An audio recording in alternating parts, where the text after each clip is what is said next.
بسم اللہ الرحمن الرحیم والشمس وضحاها.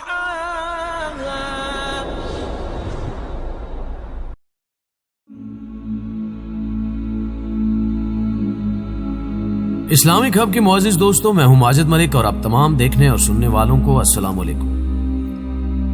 معزز خواتین و حضرات، حضرت موسیٰ علیہ السلام کے حوالے سے پیش کی جانے والی پچھلی ویڈیو میں ہم نے آپ دوستوں کو سامری کے حوالے سے معلومات فراہم کی تھی. آج ہم آپ کے سامنے حضرت موسیٰ علیہ السلام اور رب عظیم کے درمیان ہونے والی ملاقات کا تذکرہ کریں گے. اس حوالے سے کیا واقعات رونما ہوئے اور حضرت موسیٰ علیہ السلام کی وفات واقعہ کیسے وقوع پذیر ہوا، یہ سب آگے چل کر ویڈیو میں بیان کیا جائے گا. لہٰذا آپ تمام دوستوں سے التماس ہے کہ ویڈیو کو آخر تک ضرور دیکھیے گا. معزز ناظرین گرامی، اسلامی کتب میں روایت ہے کہ جب فرعون اپنے لشکر کے دریائے نیل میں غرق ہو گیا اور حضرت موسیٰ علیہ السلام کو بنی اسرائیل کے ساتھ مصر میں قرار نصیب ہوا، تو ایک دن موسیٰ علیہ السلام کا اللہ تعالیٰ سے اس طرح مکالمہ شروع ہوا. حضرت موسیٰ علیہ السلام اپنے رب سے مخاطب ہوئے: خداوند، تیرے بندوں میں سب سے زیادہ تجھ کو محبوب کون سا بندہ ہے؟ رب عظیم نے جواب دیا: جو میرا ذکر کرتا ہے اور مجھے کبھی فراموش نہ کرے. حضرت موسیٰ علیہ السلام پھر گویا ہوئے: سب سے بہتر فیصلہ کرنے والا کون ہے؟ اللہ تعالیٰ نے فرمایا: جو حق کے ساتھ فیصلہ کرے اور کبھی بھی خواہش انسانی کی پیروی نہ کرے. حضرت موسیٰ علیہ السلام نے سوال کیا کہ اے میرے رب، تیرے بندوں میں سب سے زیادہ علم والا کون ہے؟ دو جہاں کے مالک نے فرمایا: جو ہمیشہ اپنے علم کے ساتھ دوسروں سے علم سیکھتا رہے، تاکہ اس طرح اسے کوئی ایسی بات مل جائے جو اسے ہدایت کی طرف رہنمائی کرے یا اس کو ہلاکت سے بچا لے. اس کے بعد اللہ کے پیارے نبی حضرت موسیٰ علیہ السلام نے عرض کی: اگر تیرے بندوں میں کوئی مجھ سے زیادہ علم والا ہو تو مجھے اس کا پتہ بتا دے. اللہ رب العزت نے ارشاد فرمایا: خضر تم سے زیادہ علم والے ہیں. حضرت موسیٰ علیہ السلام نے کہا: میں انہیں کہاں تلاش کروں؟ جس پر خدائے بزرگ و برتر نے حضرت موسیٰ علیہ السلام کو اس کا حل بتاتے ہوئے کہا: ساحل سمندر پر چٹان کے پاس.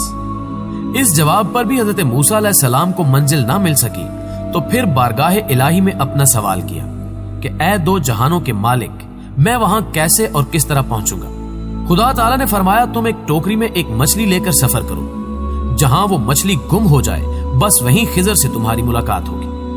معزز خواتین و حضرات، اس کے بعد حضرت موسیٰ علیہ السلام نے اپنے خادم اور شاگرد حضرت یوشع بن نون بن افراہیم بن یوسف علیہ السلام کو اپنا رفیق سفر بنا کر مجمع البحرین کا سفر فرمایا.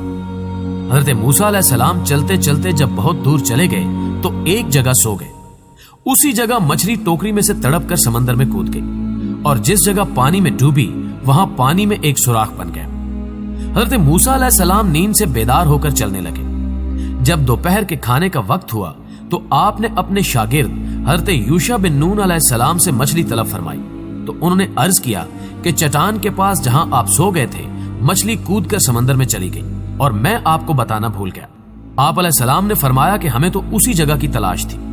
بہرحال پھر آپ اپنے قدموں کے نشانات کو تلاش کرتے ہوئے اس جگہ پہنچ گئے جہاں حضرت خضر علیہ السلام سے ملاقات کی جگہ بتائی گئی تھی. وہاں پہنچ کر حضرت موسیٰ علیہ السلام نے دیکھا کہ ایک بزرگ کپڑوں میں لپٹے ہوئے بیٹھے ہیں. جب حضرت موسیٰ علیہ السلام نے ان کو سلام کیا تو انہوں نے تعجب سے فرمایا کہ اس زمین میں سلام کرنے والے کہاں سے آ گئے؟ پھر انہوں نے پوچھا کہ آپ کون ہیں؟ تو آپ نے فرمایا کہ میں موسیٰ ہوں. تو انہوں نے دریافت کیا کہ کون موسیٰ؟ کیا آپ بنی اسرائیل کے موسیٰ ہیں؟ تو آپ نے فرمایا کہ جی ہاں. تو حضرت خضر علیہ السلام نے کہا کہ اے موسیٰ، مجھے اللہ تعالیٰ نے ایک ایسا علم دیا ہے جس کو آپ نہیں جانتے، اور آپ کو اللہ تعالیٰ نے ایسا علم دیا ہے جس کو میں نہیں جانتا. مطلب یہ تھا کہ میں علم اسرار جانتا ہوں جس کا علم آپ کو نہیں، اور آپ علم الشرائع جانتے ہیں جس کو میں نہیں جانتا. پھر حضرت موسیٰ علیہ السلام نے فرمایا کہ اے خضر علیہ السلام، کیا آپ مجھے اس کی اجازت دیتے ہیں کہ میں آپ کے پیچھے پیچھے چلوں تاکہ اللہ تعالیٰ نے آپ کو جو علوم دیے ہیں آپ کچھ مجھے بھی تعلیم دیں؟ تو حضرت خضر علیہ السلام نے کہا کہ آپ میرے ساتھ صبر نہ کر سکیں گے. حضرت موسیٰ علیہ السلام نے فرمایا کہ میں انشاءاللہ تعالیٰ صبر کروں گا اور کبھی بھی کوئی نافرمانی نہیں کروں گا. حضرت خضر علیہ السلام نے کہا کہ شرط یہ ہے کہ آپ مجھ سے کسی بات کے متعلق کوئی سوال نہ کریں یہاں تک کہ میں خود آپ کو بتا دوں. معزز دوستو، اس عہد و معاہدے کے بعد حضرت خضر علیہ السلام نے حضرت موسیٰ اور یوشع بن نون علیہ السلام کو اپنے ساتھ لے کر سمندر کے کنارے کنارے چلنا شروع کر دیا، حتیٰ کہ ایک کشتی پر نظر پڑی اور کشتی والوں نے ان تینوں صاحبان کو کشتی پر سوار کر لیا اور کشتی کا کرایہ بھی نہیں مانگا۔ جب یہ لوگ کشتی میں بیٹھ گئے تو حضرت خضر علیہ السلام نے اپنے جھولے میں سے کلہاڑی نکالی اور کشتی کو پھاڑ کر اس کا ایک تختہ نکال کر سمندر میں پھینک دیا۔ یہ منظر دیکھ کر حضرت موسیٰ علیہ السلام برداشت نہ کر سکے اور حضرت خضر علیہ السلام سے یہ سوال کر بیٹھے، جس کا تذکرہ سورہ الکاف کی آیت نمبر 71 میں اس طرح سے آیا ہے: کیا تم نے اسے اس لیے چیرا کہ اس کے سواروں کو ڈبا دو؟ بے شک یہ تم نے بری بات کی۔ حضرت خضر علیہ السلام نے کہا کہ کیا میں نے آپ سے کہہ نہیں دیا تھا کہ آپ میرے ساتھ صبر نہ کر سکیں گے؟ حضرت موسیٰ علیہ السلام نے معذرت کرتے ہوئے فرمایا کہ میں نے بھول کر سوال کر دیا، لہٰذا آپ میری بھول پر گرفت نہ کیجیے اور میرے کام میں مشکل نہ ڈالیے۔ پھر یہ حضرات کچھ دور آگے کو چلے تو حضرت خضر علیہ السلام نے ایک نابالغ بچے کو دیکھا جو اپنے ماں باپ کا اکلوتا بیٹا تھا۔ حضرت خضر علیہ السلام نے اس معصوم بچے کا گلا دبا کر زمین پر پٹک دیا، جس سے اس کی موت ہو گئی۔ یہ ہوش ربا خونی منظر دیکھ کر حضرت موسیٰ علیہ السلام میں صبر کی تاب نہ رہی اور آپ علیہ السلام نے ذرا سخت لہجے میں حضرت خضر علیہ السلام سے کہہ دیا، جس کو سورہ الکاف کی آیت نمبر 74 میں اس طرح بیان کیا گیا ہے: پھر دونوں چلے یہاں تک کہ انہیں ایک لڑکا ملا تو انہوں خضر نے اسے مار ڈالا۔ موسیٰ نے کہا، تو نے ایک بے گناہ کو ناحق مار ڈالا، البتہ تو نے بری بات کی۔ حضرت خضر علیہ السلام نے پھر یہی جواب دیا کہ کیا میں نے آپ سے یہ نہیں کہہ دیا تھا کہ آپ ہرگز میرے ساتھ صبر نہ کر سکیں گے؟ حضرت موسیٰ علیہ السلام نے فرمایا کہ اچھا، اب اگر اس کے بعد میں آپ سے کچھ پوچھوں تو آپ میرے ساتھ نہ رہیے گا، اس میں شک نہیں کہ میری طرف سے آپ کا عذر پورا ہو چکا ہے۔ معزز دوستو، پھر اس کے بعد ان حضرات نے ساتھ ساتھ چلنا شروع کر دیا، یہاں تک کہ یہ لوگ ایک گاؤں میں پہنچے اور گاؤں والوں سے کھانا طلب کیا، مگر گاؤں والوں میں سے کسی نے بھی ان صالحین کی دعوت نہیں کی۔ پھر ان دونوں نے گاؤں میں ایک گرتی ہوئی دیوار پائی تو حضرت خضر علیہ السلام نے اس میں اعظم پڑھ کر دیوار سیدھی کر دی۔ حضرت موسیٰ علیہ السلام گاؤں والوں کی بد اخلاقی سے بیزار تھے ہی آپ علیہ السلام کو غصہ آ گیا، برداشت نہ کر سکے اور یہ فرمایا، قرآن کریم میں سورہ الکاف کی آیت نمبر 77 میں بیان ہے: پھر دونوں چلے یہاں تک کہ جب ایک گاؤں والوں پر گزرے تو ان سے کھانا مانگا، انہوں نے مہمان نوازی سے انکار کر دیا۔ پھر انہوں نے وہاں ایک دیوار پائی جو گرنے ہی والی تھی، تب اسے سیدھا کر دیا۔ موسیٰ نے کہا، اگر آپ چاہتے تو اس کام پر کوئی اجرت ہی لے لیتے۔ یہ سن کر حضرت خضر علیہ السلام نے کہہ دیا کہ اب میرے اور آپ کے درمیان جدائی ہے، اور جن چیزوں کو دیکھ کر آپ صبر نہ کر سکے ان کا راز میں آپ کو بتا دوں گا۔ سنیے، جو کشتی میں نے پھاڑ ڈالی وہ چند مسکینوں کی تھی، جس کی آمدنی سے وہ لوگ گزر بسر کرتے تھے، اور آگے ایک ظالم بادشاہ رہتا تھا جو سالم اور اچھی کشتیوں کو چھین لیا کرتا تھا اور عیب دار کشتیوں کو چھوڑ دیا کرتا تھا۔ تو میں نے قصداً ایک تختہ نکال کر اس کشتی کو عیب دار کر دیا تاکہ ظالم بادشاہ کے غضب سے محفوظ رہے۔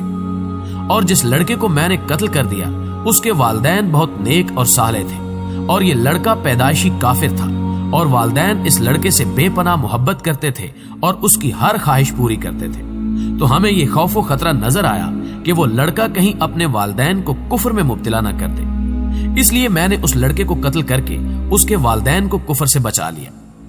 اب اس کے والدین صبر کریں گے تو اللہ تعالیٰ اس لڑکے کے بدلے میں اس کے والدین کو ایک بیٹی عطا فرمائے گا جو ایک نبی سے بیاہی جائے گی، اور اس کے شکم سے ایک نبی پیدا ہوگا جو ایک امت کو ہدایت کرے گا۔ اور گرتی ہوئی دیوار کو سیدھی کرنے کا راز یہ تھا کہ یہ دیوار 2 یتیم بچوں کی تھی جس کے نیچے ان دونوں کا خزانہ تھا، اور ان دونوں کا باپ ایک صالح اور نیک آدمی تھا۔ اگر ابھی یہ دیوار گر جاتی تو ان یتیموں کا خزانہ گاؤں والے لے لیتے، اس لیے آپ کے پروردگار نے یہ چاہا کہ یہ دونوں یتیم بچے جوان ہو کر اپنا خزانہ نکال لیں، اس لیے ابھی میں نے دیوار کو گرنے نہیں دیا۔ یہ خداوند تعالیٰ کی ان بچوں پر مہربانی ہے۔ اور اے موسیٰ علیہ السلام، آپ یقین و اطمینان رکھیں کہ میں نے جو کچھ بھی کیا ہے اپنی طرف سے نہیں کیا، بلکہ میں نے یہ سب کچھ اللہ تعالیٰ کے حکم سے کیا ہے۔ اس کے بعد حضرت موسیٰ علیہ السلام اپنے وطن واپس چلے آئے۔ ناظرین گرامی، مشہور روایت ہے کہ آج بھی حضرت خضر علیہ السلام زندہ ہیں اور سمندر میں نیک لوگوں کی رہنمائی اور مدد بھی فرماتے ہیں۔ جمہور علماء کا بھی یہی مذہب ہے۔ ہاں، کچھ علماء کرام نے ان کے حیات ہونے پر اختلاف بھی کیا ہے۔ بہرحال اس کا درست علم تو اللہ پاک کی ذات کو ہی ہے، البخاری 1339 اور مسلم 2372 صحیح بخاری کی ایک حدیث ہے۔ حضرت ابو ہریرہ رضی اللہ تعالی عنہ فرماتے ہیں کہ موت کے فرشتے کو حضرت موسیٰ علیہ السلام کی طرف انسانی صورت میں بھیجا گیا۔ جب وہ فرشتہ آیا تو موسیٰ علیہ السلام نے اسے تھپڑ مار کر اس کی آنکھ پھوڑ دی۔ وہ اپنے رب تعالیٰ کے پاس واپس گیا اور عرض کیا کہ اے اللہ، تو نے مجھے ایسے بندے کی طرف بھیجا جو مرنا نہیں چاہتا۔ اللہ تعالیٰ نے اس کی آنکھ درست فرما دی اور فرمایا، ان کے پاس دوبارہ جا اور انہیں کہہ کہ اپنا ہاتھ کسی بیل کی پشت پر رکھیں، انہیں ہر بال کے عوض جو ان کے ہاتھ کے نیچے آئے گا 1 سال زندگی ملے گی۔ اس ساری کاروائی کے بعد موسیٰ علیہ السلام نے کہا، اے میرے رب، پھر کیا ہوگا؟ فرمایا، پھر موت۔ انہوں نے کہا، پھر ابھی ٹھیک ہے، لیکن انہوں نے اللہ تعالیٰ سے یہ دعا کی کہ مجھے ایک پتھر پھینکنے کے فاصلے تک مقدس سرزمین کے قریب کر دیا جائے۔ اس حوالے سے اسلامی کتب میں ایک حدیث موجود ہے کہ رسول اللہ صلی اللہ علیہ وآلہ وسلم نے فرمایا، اگر میں وہاں ہوتا تو تمہیں راستے کی ایک جانب سرخ رنگ کے ٹیلے کے نیچے ان کی قبر دکھاتا۔ ایسا کیوں ہوا؟ اس بارے میں ابن بطال رحمۃ اللہ علیہ لکھتے ہیں کہ اصل میں اللہ تعالیٰ نے فرشتے کو حضرت موسیٰ علیہ السلام کے امتحان کے لیے بھیجا تھا، نہ کہ موت کے لیے۔ معزز ناظرین گرامی، حضرت موسیٰ علیہ السلام اپنی فطری موت سے اس دنیا سے چلے گئے ہیں۔ مجموعی روایتوں سے یہ معلوم ہوتا ہے کہ ملک الموت حضرت اسرائیل علیہ السلام حضرت موسیٰ علیہ السلام کی خدمت میں حاضر ہوئے، سلام کیا اور ان سے کہا کہ میں خدا کے حکم سے آپ کی روح قبض کرنے کے لیے آیا ہوں۔ ان روایتوں میں ذکر ہوئی تفصیلات کے مطابق حضرت اسرائیل علیہ السلام حضرت موسیٰ علیہ السلام کی روح قبض کرنے کے بعد انسان کی شکل میں ظاہر ہوئے اور تیا نامی جگہ پر حضرت موسیٰ علیہ السلام کی قبر کھودی۔ اس کے بعد منادی نے آسمان سے فریاد بلند کی کہ حضرت موسیٰ علیہ السلام وفات پا گئے ہیں۔ اس آواز نے بتایا کہ کون ہے جو نہیں مرتا ہے، یعنی ایک دن تمام انسان مر جائیں گے۔ حضرت امام محمد باقر علیہ السلام یا حضرت امام جعفر صادق علیہ السلام سے ایک روایت میں نقل کیا گیا ہے کہ حضرت موسیٰ علیہ السلام ماہ مبارک رمضان کی 21ویں شب کو وفات پا گئے۔ دوستو، آج کی اس سحر انگیز ویڈیو کا اختتام ہوا چاہتا ہے۔ ویڈیو پسند آنے کی صورت میں اسے لائک کیجئے، چینل کو سبسکرائب کرتے ہوئے ساتھ موجود گھنٹی کے بٹن کو بھی دبا دیجئے تاکہ ہر نئی آنے والی ویڈیو کی نوٹیفیکیشن آپ تک بآسانی پہنچتی رہے۔ آج کی ویڈیو میں بس اتنا ہی۔ اگلی ویڈیو تک کے لیے اللہ نگہبان۔